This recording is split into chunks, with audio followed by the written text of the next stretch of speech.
오늘 수요예배 가운데 참여하신 여러분을 축복합니다. 오늘의 본문은 시편 112편입니다.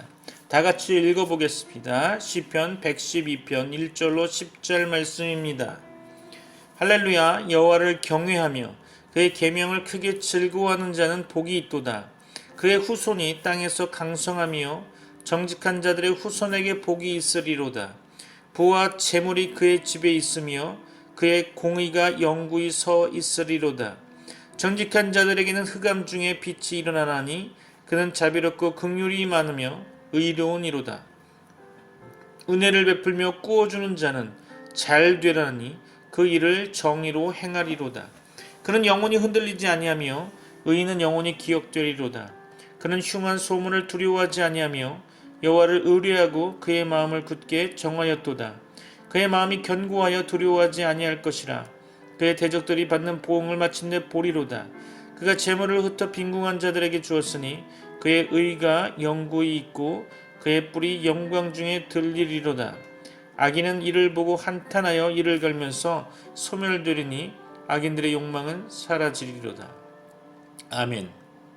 오늘 본문의 말씀을 상고해 보기 전에 신앙의 본질에 대해 좀 더 묵상해 보고자 합니다. 100세에 낳은 외아들을 기꺼이 바쳤던 아브라함, 심판을 말씀하시고 방주를 만들라는 하나님의 명령에 100년이 넘는 시간 동안 배를 만든 노아, 예수님을 전하다가 거의 모두 순교를 당했던 사도들과 초대교인들, 수많은 죽을 고비를 넘기며 감옥 안에서도 찬양을 드렸던 바울 등등등. 우리 한국교회에서는 성경 속의 위인들을 배우고 있지만 위인전 읽듯이 이들의 행적을 구경하는데 만족하고 있는 것 같습니다. 여러분은 관념적이고 사변적인 성경 지식과 형식적이고 희생적인 신앙 행위로 만족하고 있지는 않습니까? 지금 우리 한국교회 신앙 방식으로는 그러한 성경의 위인들을 발벗고 따라갈 수 없을 것 같아 보입니다. 그러나 더욱 기이한 것은 자신들의 신앙 방식이나 훈련 방식이 아무런 효험이 없는데도 아무도 이를 답답해하지 않는다는 거죠. 저는 전도사로 20여 년 동안 섬기면서 아무런 능력과 열매가 없는 여러 교육 훈련에 참석한 바 있습니다. 지금도 우리 한국교회에서는 이름만 바꾼 다양한 교육 프로그램을 돌려가며 가르치고 있는 것으로 보입니다. 지금은 코로나 때문에 그런 것이 좀 덜하지만 전도 폭발, 알파커스, 두날개, 40일 양육 등이 그런 것이 아닌가 생각이 됩니다. 실명을 거론해서 거북한 분이 있을 수 있겠지만 여하간 수많은 교인들이 이러한 교육 훈련을 마쳤지만 그 배운 교육적 내용을 삶에 적용하기보다 그 배울 때의 만족감만 느끼고 수료에 의미를 두고 있는 것 같습니다.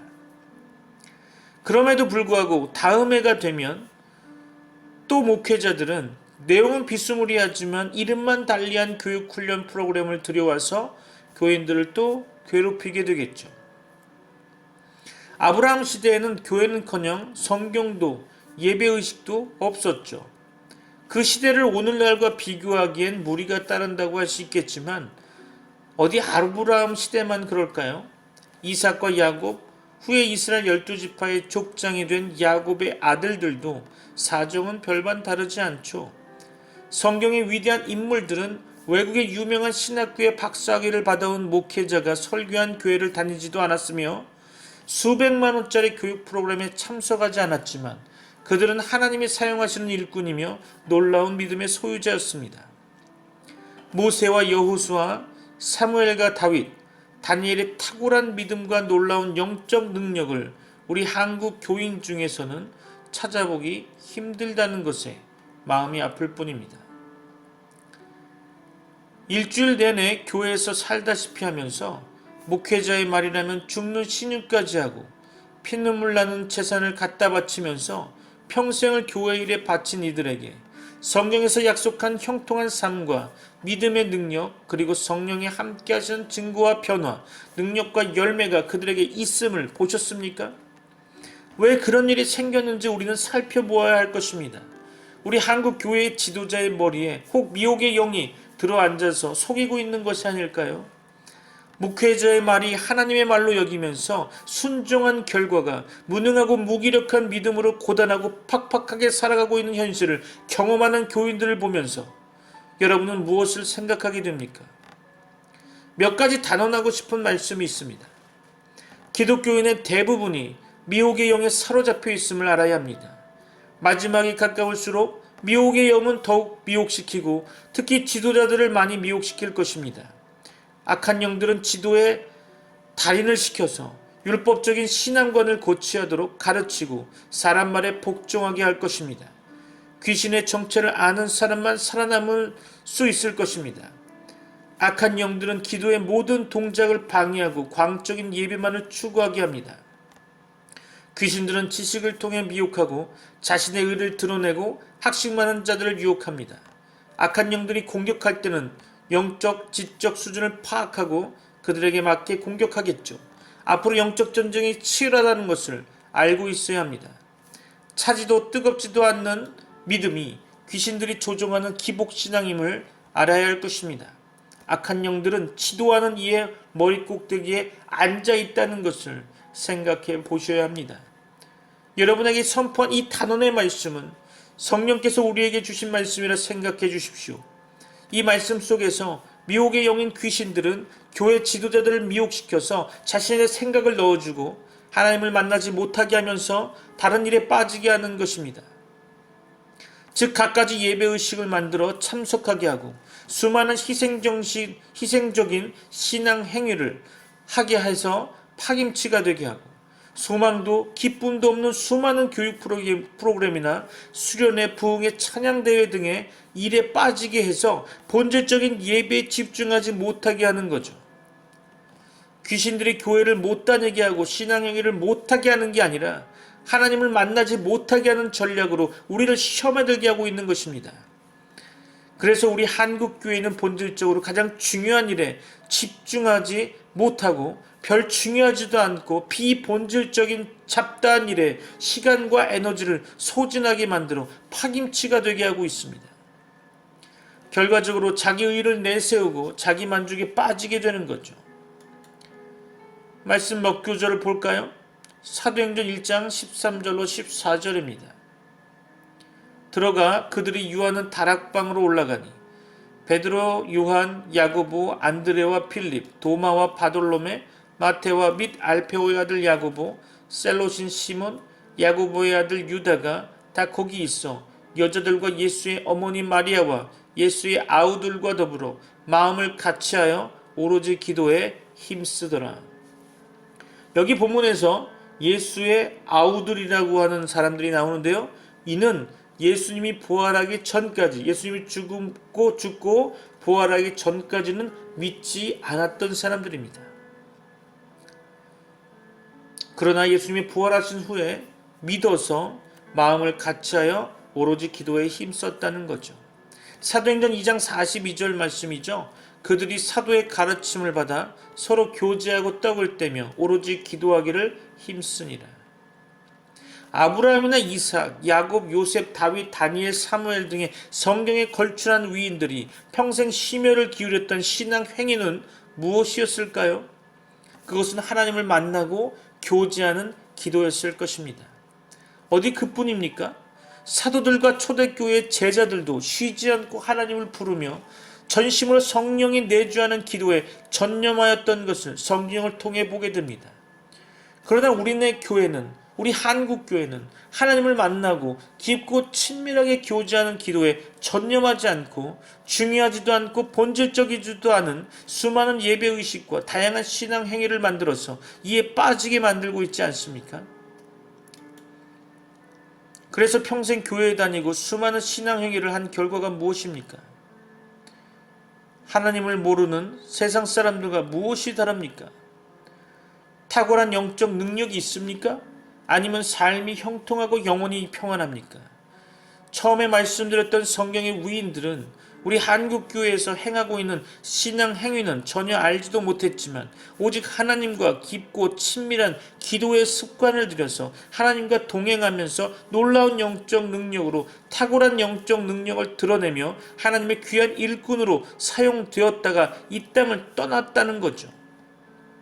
그러므로 당신이 지금의 무능하고 무기력한 신앙생활을 바꾸지 않는다면, 여러분이 지금의 무능하고 무기력한 신앙생활을 바꾸고 변화시키려는 노력을 하지 않는다면 앞으로도 고단하고 팍팍하게 살다가 결국엔 지옥의 불맛을 보게 될 것입니다.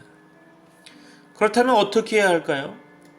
본질적으로 가장 중요한 한 가지 일에 송곳같이 집중하면서 살아가는 것이겠죠. 그게 바로 하나님을 만나는 일입니다. 그래서 하루 종일 전심으로 하나님을 쉬지 않고 부르며 죽기 살기로 성령의 내주를 간구하는 기도의 습관을 들이는 것이 필요하다고 생각됩니다. 그러면 처음에 말씀드린 성경의 위인들에게 주어졌던 성령의 능력은 물론 평안하고 형통한 삶을 누리게 될 것이라 믿습니다.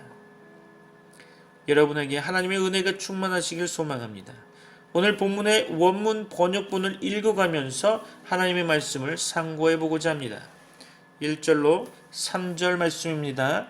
할렐루야. 주님을 경외하고 주님의 계명을 크게 즐거워하는 사람은 복이 있다. 그의 자손은 이 세상에서 능력 있는 사람이 되며 정직한 사람의 자손은 복을 받으며 그의 집에는 부귀와 영화가 있으며 그의 의로움은 영원토록 칭찬을 받을 것이다. 아멘. 하나님의 계명은 하나님의 뜻의 표현이며 그의 권위와 명예가 달려있죠. 하나님을 알고 그를 경외하는 자는 그의 계명을 크게 즐거워할 것입니다. 그런 사람은 성경 읽기를 좋아하고 성경 배우기를 좋아할 것입니다. 복의 근원이신 하나님께서는 그를 기뻐하실 것입니다. 그런 자의 후손은 땅에서 강성하며 정직한 자의 후대는 복이 있는 거죠. 부모와 자식은 연대관계가 있습니다. 부모가 의로우면 자녀들이 영적으로 강건하고 육신적으로 건강하고 물질적으로 번영할 것입니다. 그러나 부모가 악하면 자녀들이 화를 당하게 되겠죠. 이런 사실은 이스라엘 역사에서 그리고 우리의 짧은 삶의 여정에서도 증명됨을 보게 됩니다. 의인의 집에는 부요와 재물이 있고 그 의가 영원히 있다는 거죠. 경건한 가정에 주시는 복은 영적인 부요가 첫째이지만 하나님께서는 물질적 부요도 주신다는 겁니다. 성경은 하나님께서 이삭에게 복을 주셨으므로 그가 창대하고 왕성하여 부자가 되었고 양과 소는 때를 이루었다고 기록하고 있죠. 신명기 28장에서는 하나님의 말씀을 지키는 자들에게 토지 소산과 가축의 생산과 떡반죽 그릇의 풍성한 복이 약속되어 있습니다. 하나님을 경외하고 그의 계명을 지키는 자들은 대대로 복을 받을 것입니다. 그의 의와 하나님의 복은 영원할 것입니다. 4절로 5절 볼까요? 정직한 사람에게는 어둠 속에서도 빛이 비칠 것이다. 그는 은혜로우며 긍휼이 많으며 의로운 사람이다. 은혜를 베풀면서 남에게 구워주는 사람은 모든 일이 잘 될 것이다. 그런 사람은 이를 공평하게 처리하는 사람이다. 아멘. 경건한 성도는 어떤 사람일까요? 그는 정직하고 의로운 자일 것입니다. 정직함은 하나님의 법에 맞게 바르게 행하는 것을 가리키며 의로움도 도덕적 표준에 맞는 것을 가리킨다고 볼 수 있겠죠. 우리는 정직하고 의로워야 할 것입니다. 또 경건한 성도는 어질고 자비하며 은혜를 베풀고 돈을 구워주는 자입니다. 하나님의 법은 우리가 마음과 영혼과 힘을 다하여 하나님을 사랑하고 이웃을 우리의 몸과 같이 사랑하라는 것이죠. 그러므로 우리는 이웃에게 너그럽고 선하고 자비롭고 은혜를 베풀며 구워주는 자가 되어야 할 것입니다. 성도는 가난한 형제에 대해 손을 움켜쥐지 말고 손을 펴서 그의 필요를 따라 구제하고 구워줘야 할 것입니다. 이런 경건한 성도에게 하나님께서는 많은 은혜를 주십니다. 정직한 자에게는 어둠 속에서도 빛이 비칠 것입니다. 흑암은 고난과 환난을 가리킨다고 볼 수 있겠죠. 그것은 질병이나 경제적 궁핍 혹은 전쟁이나 지진이나 홍수 등의 사회적 재난을 가리킬 것입니다. 경건한 자에게는 고난은 있으나 구원과 회복이 있습니다. 그는 질병의 치료, 일용할 양식의 공급, 환경적 평안을 얻게 되는 거죠. 잠언 11장 24절로 25절 볼까요? 흩어 구제하여도 더욱 부하게 되는 일이 있나니 과도히 아껴도 가난하게 될 뿐이니라. 구제를 좋아하는 자는 풍족하여질 것이요 남을 윤택하게 하는 자는 윤택하여지리라. 아멘. 6절부터 8절 말씀입니다. 그런 사람은 영원히 흔들리지 않을 것이다. 의로운 사람은 영원히 기억된다. 그는 나쁜 소식을 두려워하지 않으니 주님을 믿음으로 그의 마음이 굳건하기 때문이다. 그의 마음은 확고하여 두려움이 없으니 마침내 그는 그의 대적이 망하는 것을 볼 것이다. 아멘. 경건한 성도도 고난 중에 잠시 요동할 수 있죠. 다윗도 엘리야도 고난 중에 그랬습니다. 그러나 성도는 하나님의 위로를 얻고 새 힘을 얻을 것입니다. 그는 믿음을 잃지 않고 또한 소망을 잃지 않으며 완전히 망하지 않습니다. 마침내 그는 천국의 영광에 참여하게 되는 거죠. 그는 이 세상에서 때때로 무시와 멸시와 비방을 받지만 하나님께서는 그를 영원히 기억하시고 또 다른 성도들도 그를 기억할 것입니다. 그는 흉한 소식을 두려워하지 않습니다. 나쁜 소식이란 무서운 질병, 지진, 기근, 전쟁 등의 소식이라고 할 수 있겠죠. 그는 여호와를 의뢰하고 그 마음을 굳게 정했고 그 마음이 견고해서 두려워하지 않을 것입니다. 사람들은 환난할 때 두려워 떨지만 성도는 하나님을 의지하기 때문에 두려워하지 않습니다. 하나님 안에 우리의 보호함이 있는 것이죠. 시편 91편 1절 볼까요? 지존자의 은밀한 곳에 거하는 자는 전능하신 자의 그늘 아래 거하리로다. 아멘. 시편 91편 7절이죠. 천인이 네 곁에서 만인이 네 우편에서 엎드러지나 이 재앙이 네게 가까이 못하리로다. 아멘. 또 하나님 안에 우리 영생도 있습니다. 예수님께서는 내가 저희에게 영생을 주노니 영원히 멸망치 아니할 터이요 또 저희를 내 손에서 빼앗을 자가 없느니라 라고 요한복음 10장 28절에서 말씀하시죠. 하나님께서 자기 백성을 보호하시고 구원하시며 대적자들을 벌하실 것이기 때문에 성도들은 그 대적에 받는 보응을 볼 것입니다. 9절로 10절 말씀 볼까요? 그는 가난한 사람들에게 넉넉하게 나누어 주니 그의 의로움은 영원히 기억되고 그는 영광을 받으며 높아질 것이다. 악인은 이것을 보고 화가 나서 이를 갈다가 사라질 것이다. 악인의 욕망은 헛되이 꺾일 것이다. 아멘. 하나님을 경외하고 그 계명을 즐거워하는 성도는 구제에도 힘쓸 것입니다. 그는 재물을 흩어 빈궁한 자에게 준다는 거죠. 5절에서도 그는 은혜를 베푸고 구워주는 자라고 말했습니다. 하나님의 뜻은 우리가 선을 행하는 것이며 구제가 그 대표적인 예일 것입니다. 구제는 하나님의 뜻입니다. 그러나 우리는 구제할 때 성령의 교훈대로 넉넉히 하며 아끼는 마음으로 하지 말아야 할 것입니다. 또 예수님께서는 우리가 구제할 때 오른손이 하는 것을 왼손이 모르게 은밀하게 하라고 말씀하셨죠. 우리는 하나님의 뜻에 순종하여 구제하기를 힘써야 할 것입니다. 그런 성도의 의는 영원히 있습니다. 하나님의 계명을 지키는 것이 의라는 것이죠. 구제하는 것은 의의 행위, 즉 의의 열매입니다. 구제를 힘쓰는 자는 그 의가 영원히 있을 것입니다. 또 그의 뿔은 영화로이 들릴 것입니다. 뿔은 힘을 상징합니다. 즉 의인들은 쇠하거나 망하지 않고 힘있게 영화롭게 번창할 것이라는 뜻이겠죠. 악인은 의인의 형통함을 보고 화가 나서 이를 갈다가 사라질 것입니다. 악인은 반성함이 없죠. 그는 끝까지 회개치 않고 오히려 의인을 미워하고 그를 향해 이를 갈 것입니다. 그러나 악인은 소멸될 것입니다. 그의 돈도 그의 건강도 그의 권세도 없어질 것입니다. 그의 소욕도 멸망할 것입니다. 악인은 의인이 망하기를 소원하였지만 그의 소원이 이루어지지 않을 것이며 자신이 이기기를 소원하였지만 그 소원도 이루어지지 않을 것입니다. 하나님께서는 악인의 소원을 다 패하시고 오히려 그의 두려워하는 일이 그에게 임하게 하실 것입니다.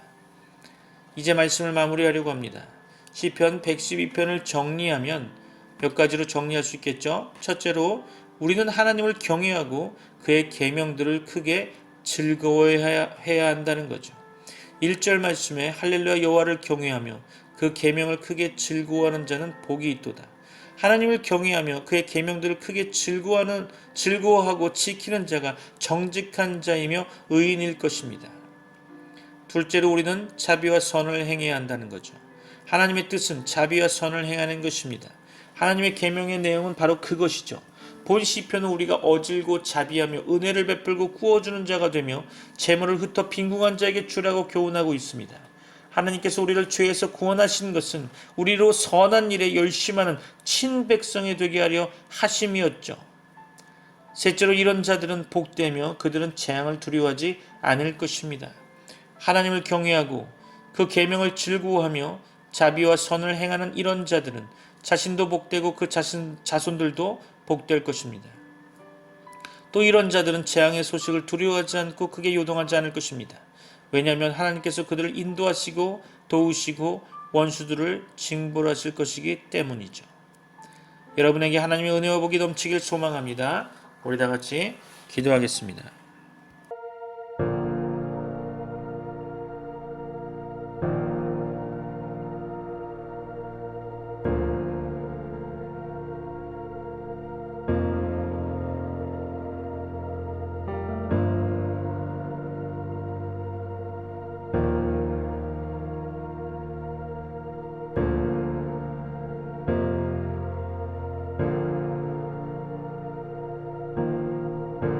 주 내게 복 주사 주 너를 지키시고 은혜 베푸시네 그 얼굴 비추사 평안 주네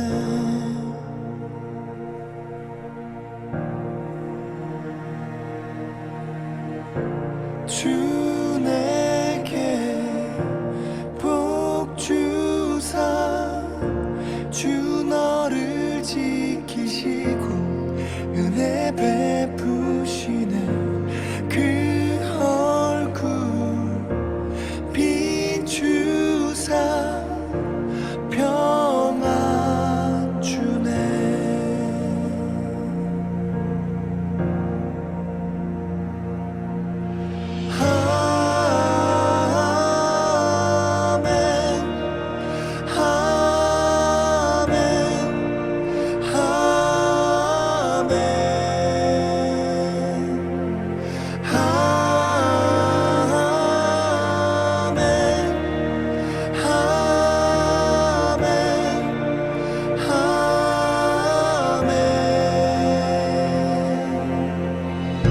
주 내게 복 주사 주 너를 지키시고 은혜 베푸시네 그 얼굴 비추사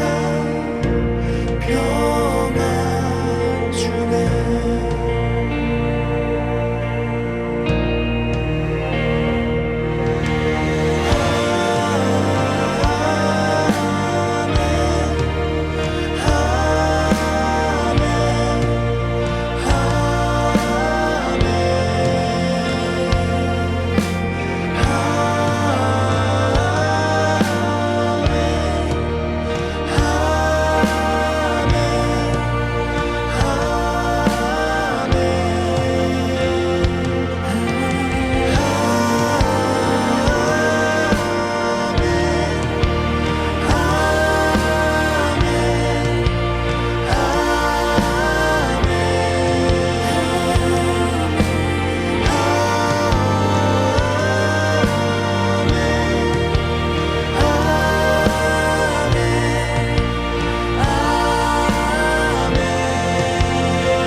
주의 은혜 너의 위에 천대까지 흘러가리 너의 가정 너의 자녀 그 자녀의 자녀까지 주의 은혜 너의 위에 천대까지 흘러가리 너의 가정 너의 자녀 그 자녀의 자녀까지 주의 은혜 너의 위에 천대까지 흘러가리 너의 가정 너의 자녀 그 자녀의 자녀까지 주의 인재 앞서가며 지키시고 동행하리 둘러싸고 채우시며 주가 너와 함께하리 아침에도 저녁에도 너의 모든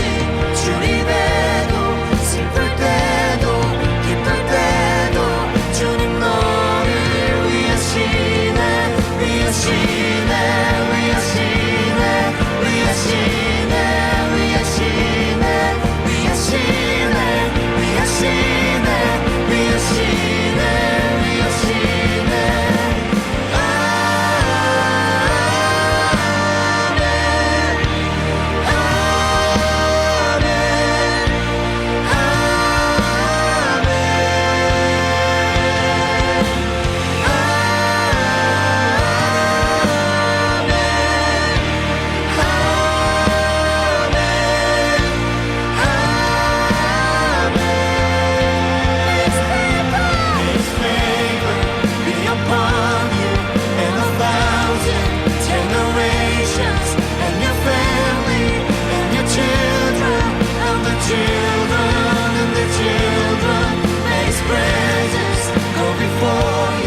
is for you.